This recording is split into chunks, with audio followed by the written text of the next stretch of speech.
I mean, and Stephen, this is the point. The hysteria about we're going to go there faster, which is the latest thing. We've apparently signed a piece of paper that's going to commit us to more hurt, more quickly, and maybe things might be all right.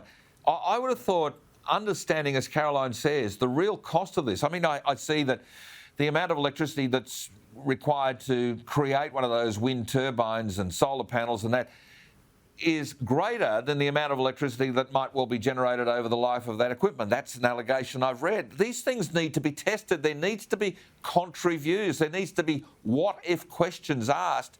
They're not being asked. There's just hysteria about it. Absolutely, and I mean, all you got to do is look here at the ACT, where the solar farm's actually gone broke and is in under administration. But I think the other cost we got to look at is the human cost. I mean, for decades, yes, absolutely, the 5% of energy that we produce here in the ACT apparently is going broke. But what about the most vulnerable Australians that for years have been conserving their energy because they can't afford to pay their energy bills? And then we have this muppet in New South Wales saying, "I just don't put the dishwasher on and turn the heater off." I mean, we've all been doing that anyway because we can't afford to pay for our power as it is.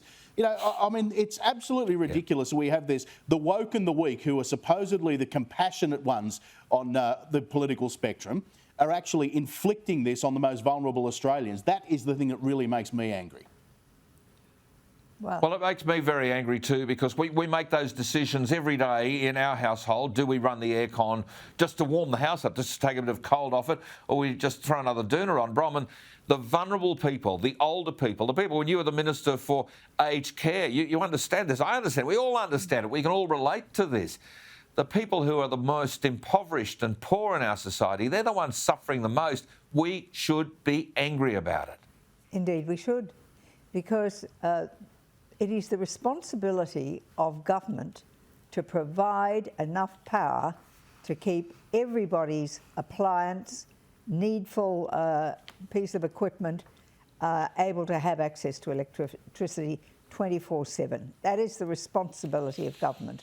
It's always been the responsibility of state governments. They owned all the electricity, poles and wires, generators, the lot, and the retail outlets. And then we had privatisation, but you should never, ever privatise a monopoly, because it doesn't behave, it behaves worse than if it's in government hands, where it is what you might call a natural monopoly.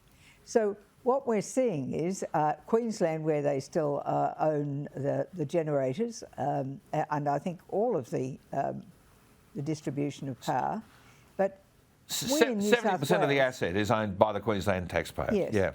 Yeah. We are now in New South Wales dependent on Queensland for getting power to us, because they fired up 2 extra generators.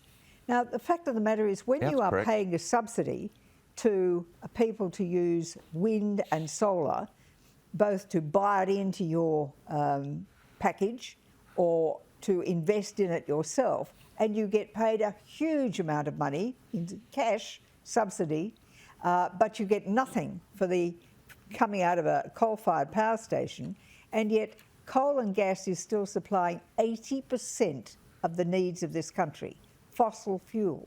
But you get no subsidy for the 80%, only for the 16%, which comes from, ultimately, from wind and solar, with the rest being hydro.